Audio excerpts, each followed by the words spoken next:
education টিকেএছ চাম চেনেলৰ সকলোকে স্বাগতম জনাইছোঁ আৰু বন্ধুসকল বহুত ইম্পৰ্টেণ্ট আপডেট হয় কাৰণ শিক্ষামন্ত্ৰীয়ে কিছুমান কথা ঘোষণা কৰিছে ট্ৰেন্সফাৰ ৰিলেটেড ৰেচনেলাইজেশ্যন ৰিলেটেড এমালগামেশ্যন ৰিলেটেড মানে শিক্ষকসকলৰ কাৰণে ইম্পৰ্টেণ্ট লগতে যিবিলাক মানে কৰ্মচাৰী আছে গভৰ্ণমেণ্টৰ আণ্ডাৰত কাম কৰা কেৱল শিক্ষাৰ লগত ৰিলেটেড বুলিয়ে নহয় গোটেইবোৰ তাৰমানে এমপ্লয়ি যিমান আছে আমাৰ অসমত সকলোৰে কাৰণে কাৰণ কোনে ক'ত ট্ৰেন্সফাৰ লগতে ইফালে যিটো আমাৰ এটা ৰুলছ ওলাইছিল ইয়াতে যিটো দুৰ্গম আৰু সুগম অঞ্চলৰ যিটো ৰুলছ আছিল সেই সম্পৰ্কেও কৈছে গতিকে শিক্ষামন্ত্ৰীৰ ভাষ্যখিনি প্ৰথমতে শুনি লওক আপোনালোকে ৰুল 54 ৰ অধীনত মূল বিষয়টো হ'ল গুণোৎসৱ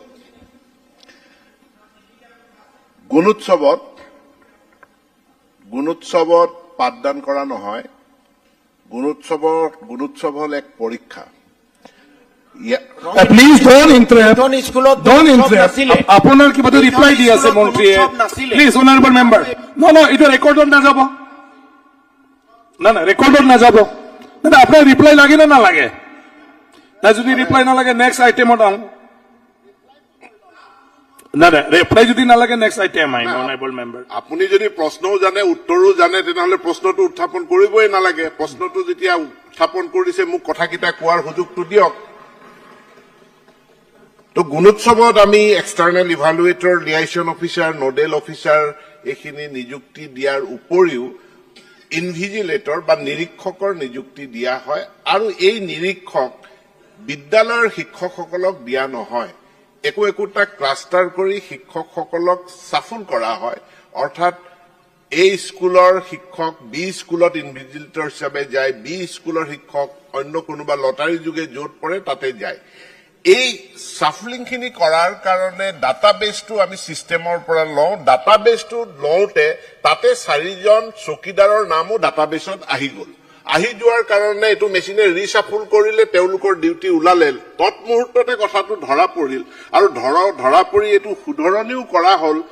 আৰু আমি আজি বিভাগৰ ফালৰ পৰা স্পষ্ট কৰি দিব বিচাৰো যে কোনো চকীদাৰক কোনো বিদ্যালয়ত গুণোৎসৱৰ ইনভিজিলেটৰৰ দায়িত্ব দিয়া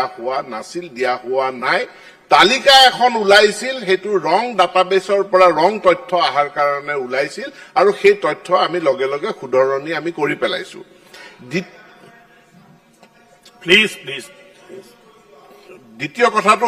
কথাটো হ'ল অধ্যক্ষ মহোদয় তেখেতে যিখিনি পিটিআৰৰ কথা উল্লেখ কৰিছে যে আমি একোখন ৰেচনেলাইজেশ্যনৰ এটা গাইডলাইন আমি প্ৰস্তুত কৰিছিলো যে জিলাখনৰ ভিতৰতে বেছি শিক্ষক থকা ঠাইৰ পৰা আমি কম শিক্ষক থকা ঠাইলৈ শিক্ষক লৈ যাব লাগে এতিয়া শিক্ষক বুলি কওঁতে তাতে টিউটৰসকলো অন্তৰ্ভুক্ত হৈ যায় টিউটৰসকল তেওঁলোকে 10400 টকাৰ মাননি পায় দূৰত গৈ তেওঁলোকৰ কাৰণে কাম কৰাটো অসুবিধা গতিকে আমি এটা নতুন বিধি আনি আছো যে আমি টিউটৰসকলক স্থানান্তৰিত নকৰো টিউটৰসকল য'ত আছে তাতেই থাকিব দ্বিতীয় এটা সিদ্ধান্ত হ'ল যে আমি জিলা ভিত্তিক ৰেচনেলাইজেশ্যন কৰিবলৈ যাওঁতে আমি প্ৰায় জিলাখন বহুত ডাঙৰ হয় সেইকাৰণে এতিয়া আমি প্ৰথম পৰ্যায়ত ক্লাষ্টাৰ ভিত্তিক ৰেচনেলাইজেশ্যন বাধ্যতামূলকভাৱে হ'ব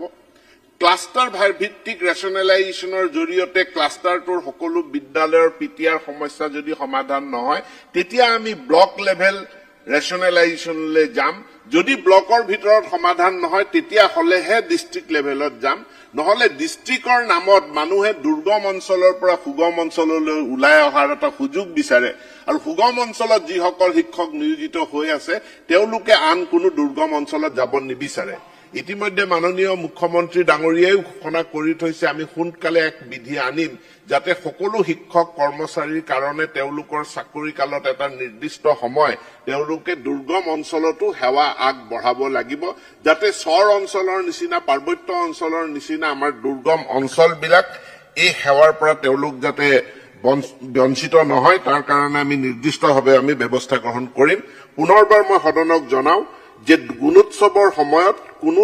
কোনো চকীদাৰক কতো ইনভিজিলেটৰৰ দায়িত্ব দিয়া হোৱা নাছিল